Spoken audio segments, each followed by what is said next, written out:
السلام علیکم دوستو، امید کرتا ہوں آپ سب خیریت سے ہوں گے۔ میں ویلکم کرتا ہوں آپ کا اپنے یوٹیوب چینل ریویوز ٹرین میں۔ جی دوستو، تو آج ہم جس قسط کا ریویو کرنے جا رہے ہیں وہ ہے ارطغرل غازی کی سیزن نمبر 3، جس کی قسط نمبر ہے 44۔ جیسا کہ آپ پچھلی قسط میں دیکھ ہی چکے ہیں کہ جاندار صاحب اورال کی سزا کے خلاف کھڑے ہو جاتے ہیں اور سعد الدین کوپیک سپاہیوں کو حکم دیتا ہے کہ وہ جاندار صاحب کو پکڑ لیں۔ اگر آپ نے نہیں دیکھا تو لنک ڈسکرپشن میں موجود ہے، جا کے وہ ویڈیو بھی چیک کر لیں۔ اس کے بعد جاندار صاحب کہتے ہیں کہ اپنی بیٹی اسلحان سے کہتی ہے کہ بیٹی ابھی تم ہی ہماری واحد وارث بچی ہو، ان سب کا خون بہا کر ہمارا انتقام لے لینا۔ اور یہ کہہ کر اس کے بعد جاندار صاحب کی طبیعت خراب ہو جاتی ہے اور وہ گر جاتے ہیں، اور اس طرح ان کی روح پرواز کر جاتی ہے۔ اس کے بعد اسلحان اور سب وہاں پر موجود افراد شدید غصہ ہو جاتے ہیں اور پریشانی کی حالت میں مبتلا ہو جاتے ہیں۔ جب اورال یہ سب دیکھتا ہے تو وہ شدید غصہ ہو کر ارطغرل کو دھمکیاں دینے لگتا ہے۔ پھر ارطغرل ارطغرل صاحب سے کہتا ہے کہ ارطغرل صاحب آپ چیک کریں ان کی حالت کیسی ہے۔ تو ارطغرل صاحب چیک کرنے کے بعد کہتے ہیں کہ ارطغرل صاحب یہ وفات پا چکے ہیں۔ اس کے بعد اورال بھاگ کر آلیار پر شدید طریقے سے حملہ کر دیتا ہے، مگر دوان اور ترگت اس کو روک لیتے ہیں۔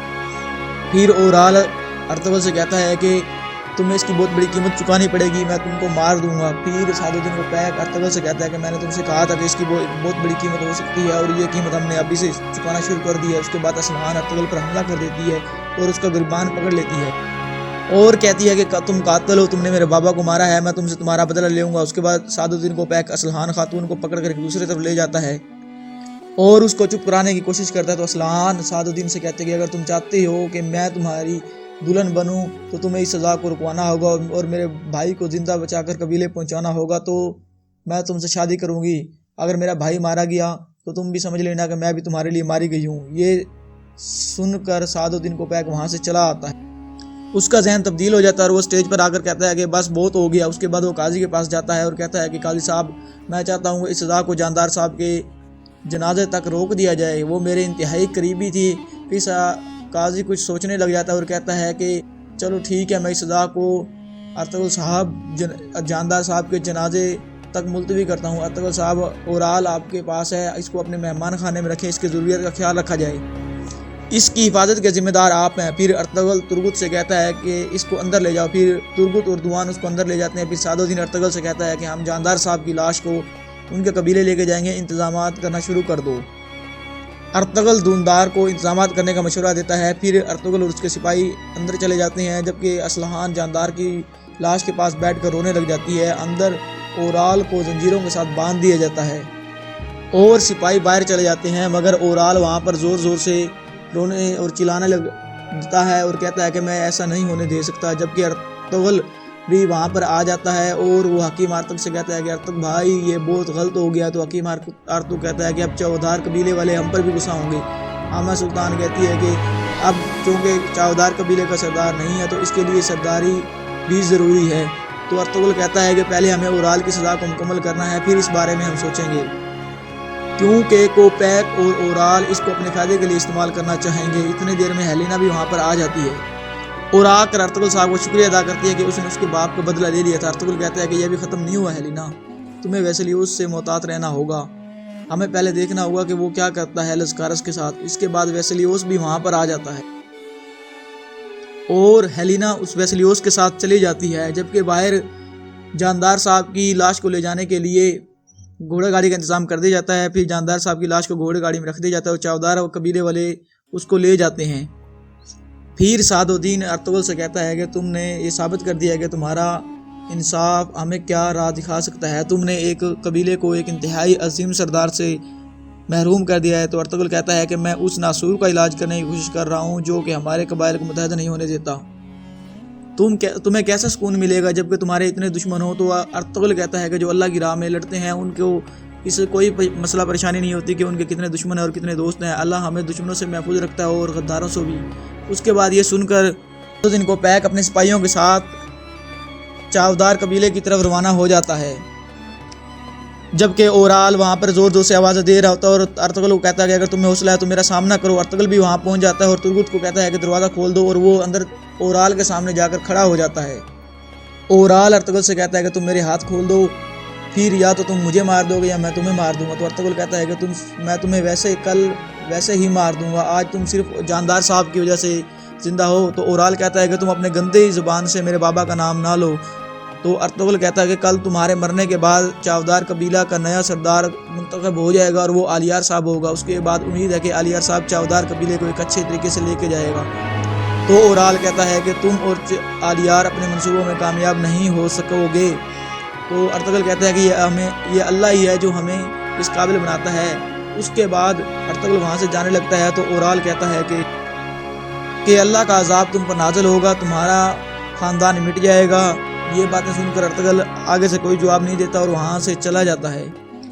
دوسری جانب چاودار قبیلے میں جاندار صاحب کی لاش کو پہنچا دیا ہوتا ہے۔ وہاں پر سعد الدین کو پیک اور قبیلے کے دوسرے سردار جمع ہوتے ہیں۔ پھر سعد الدین کہتا ہے کہ میرے حق میں اعلیٰ نے ہمیشہ زندگی اپنے اصولوں کے مطابق قائم کی ہے اور جتنا آپ کو ان کی وفات کا دکھ ہے اس سے زیادہ مجھے ہے۔ پھر علیار کہتا ہے کہ میرے باپ نے ہمیں ایک رستہ دکھایا ہے، ہم اس رستے کے مطابق چلیں گے۔ کل فجر کی نماز کے بعد ان کا نماز جنازہ ادا کر دیا جائے گا اور جب تک دوسرا سردار منتخب نہیں ہو سکتا، اگر کوئی ہنگامی صورتحال پیش آتی ہے تو آپ اس کے لیے مجھ سے رجوع کر سکتے ہیں۔ دوسری جانب حلیمہ سلطان ارطغرل کے پاس حائمہ خان اماں ارطغرل کے پاس آ کر بیٹھ جاتی ہیں اور آ کر کہتی ہے کہ اورال کی آواز پورے مہمان خانے میں گھوم رہی ہے، میں وہاں پر اس کو برداشت نہیں کر سکی۔ تو ارطغرل کہتا ہے کہ میں اس بات پہ حیران ہوں کہ انتہائی بدترین قاتل بھی اپنے گناہوں پر اس وقت شرماتے ہیں۔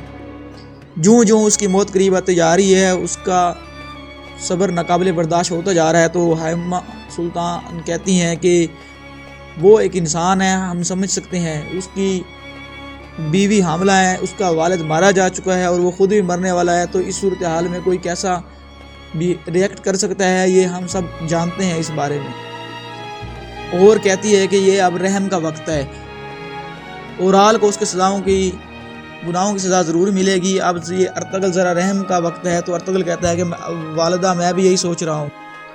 دوسری جانب ویسیلیوس کو دکھایا گیا ہے۔ ویسیلیوس کہتا ہے کہ اگر اورال مر جاتا ہے تو ارطغرل کی طاقت میں اضافہ ہو جائے گا۔ تو پیتروس کہتا ہے کہ ہم دونوں قبیلوں کو لڑوانے کی کوشش کر رہے تھے، مگر اب جاندار صاحب کی وفات کے بعد علیار صاحب اور ارطغرل صاحب کے درمیان اتحاد کی اہمیت بڑھ گئی ہے اور ان دونوں کے درمیان اتحاد بھی ہو جائے گا۔ پھر ویسیلیوس کہتا ہے کہ اگر یہ اتحاد ہو گیا تو وہ متحد ہو جائیں گے اور پھر تمام قبیلے بھی متحد ہو جائیں گے اور یہ مجھے روکنے ہوگا۔ اتنی دیر میں ایک سپاہی وہاں پر آ جاتا ہے۔ وہ سپاہی شہنشاہ کا خط لے کر آیا ہوتا ہے۔ وہ ویسیلیوس اس خط کو پڑھتا ہے اور پھر مسکرا کر اس کو ٹیبل پر گرا دیتا ہے۔ اس کے بعد ارطغرل ترگت کو کہتا ہے کہ اپنے ساتھ سپاہی لو اور اورال کو اس کے قبیلے لے کے جاؤ۔ میں چاہتا ہوں کہ آج وہ اپنی آخری رات اپنے قبیلے میں گزارے، اس کی حفاظت کے ذمہ دار تم ہو ترگت کہتا ہے کہ جیسا حکم سردار آپ کا۔ دوسری جانب ویسیلیوس کہتا ہے کہ شہنشاہ نے مجھے گورنر بنا دیا ہے۔ تو پیتروس کہتا ہے کہ تم یہی تو چاہتے تھے۔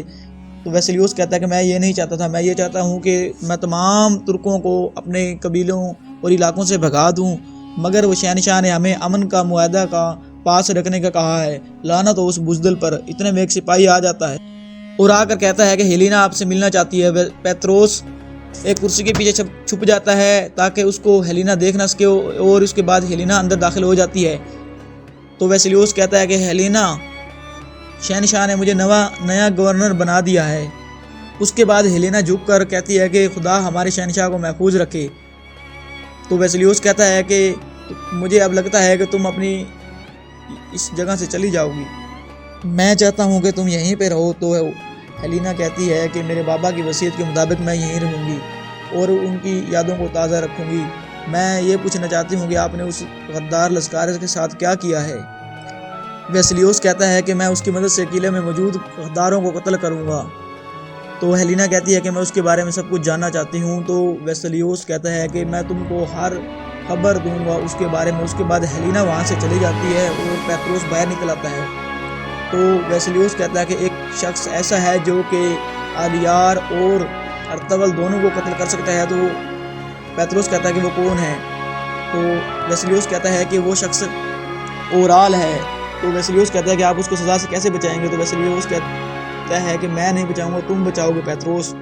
دوسری جانب ارطغرل سے کہتا ہے کہ ارطغرل سعد الدین کو پیک مجھ پر غصے کی وجہ سے کسی سے اتحاد کر لے گا، وہ کراچائے سار قلعہ بھی گیا تھا، ہمیں معلوم کرنا ہوگا کہ وہ وہاں پر کیا کرنے گیا تھا۔ اگر ہم یہ نہیں معلوم کر سکتے تو ہم ابھی تک آدھے اندھے ہیں۔ دوسری جانب ویسلیوس پیتروس سے کہتا ہے کہ تم اپنے مقصد کے لیے ایک چھوٹا سا کام کرو گے، تمہیں تھوڑی سی تکلیف ہوگی، لیکن تم تاریخ میں امر ہو جاؤ گے اور یہاں کے بچے تمہارے ناموں کی وجہ سے اپنے بچوں کا نام رکھیں گے۔ اس کے بعد ویسلیوس سے پیتروس پوچھتا ہے کہ ہمیں کیا کرنا ہوگا، تو ویسلیوس کہتا ہے کہ بیٹھ جاؤ۔ اس کے بعد وہ کہتا ہے کہ میں سعد الدین سے کہوں گا کہ اورال بے گناہ ہے، میں سعد الدین سے کہوں گا کہ لسکارس نے ہمارے ساتھ مل کر گورنر کو قتل کیا تھا، اور چونکہ تم تاجر حسن تھے تو اس لیے ارطغرل بھی تمہیں پہچان لے گا اور ہیلینا بھی پہچان لے گی، کیونکہ تم نے جب شاہی قافلے پر حملہ کیا تھا تو اس نے تمہیں دیکھ لیا تھا، اور اس طرح یہ الزام صلیبیوں پر آ جائے گا۔ تو پیتروس کہتا ہے کہ یہ کافی نہیں ہوگا جناب۔ تو ویسلیوس کہتا ہے کہ تم یاد کرو کچھ۔ تو پیتروس کہتا ہے کہ جب ارطغرل صاحب نے حالنی بازار پر حملہ کیا تھا تو وہاں سے میں نے کچھ کاغذات چرا لیے تھے۔ تو ویسلیوس کہتا ہے کہ وہ کاغذات اور تم اورال کو اب سزا سے بچاؤ گے، ہمیں اورال کو زندہ رکھنا ہوگا، پھر میں تم دونوں کو بعد میں بچا لوں گا جیسے میں نے لسکارس کو بچایا تھا۔ تو پیتروس کہتا ہے کہ مجھے جناب اس بارے میں کوئی شبہ نہیں ہے۔ تو وہ کہتا ہے کہ چلو پھر اب سعد الدین کو خط لکھو کہ اگر امن معاہدہ قائم رکھنا ہے تو ہمارا ملنا ضروری ہے۔ دوسری جانب سعد الدین کو پیک چاودار قبیلے میں موجود ہوتا ہے اور جرگے کا ایک آدمی آ کر کہتا ہے کہ آپ نے مجھ سے ملنے کی تمنا کی تھی، یہ میرے لیے باعث شرف ہے امیر حضرت۔ سعد الدین کہتا ہے کہ آؤ آ کر بیٹھ جاؤ اجار صاحب اور میری بات غور سے سنو، اور یہ بات قبیلے کے دوسرے سرداروں سے بھی بتانا، کیونکہ یہ الفاظ قبیلے کے مستقبل کے بہت ضروری ہیں۔ پھر سعد الدین کہتا ہے کہ میں چاہتا ہوں کہ تم سردار بنو۔ تو اجار صاحب کہتا ہے کہ اور آلیار تو کہتا ہے کہ ہماری ریاست کو اور تمہارے قبیلے کو ایک وفادار اور قابل آدمی چاہیے، اور میں بھی یہی چاہتا ہوں، تو اور باقی سب مجھ پر چھوڑ دو۔ تو آجار صاحب کہتا ہے کہ جیسا آپ کا حکم امیر حضرت۔ اس کے بعد وہ سعد الدین کو پیک کا ہاتھ چومتا ہے اور چلا جاتا ہے، اور یہاں پر اس قسط کا اختتام ہو جاتا ہے۔ دوستو اگر ویڈیو اچھی لگی ہو تو لائک کر دیجیے گا اور چینل کو سبسکرائب کر دیجیے گا۔ اپنا خیال رکھیے گا۔ اللہ حافظ۔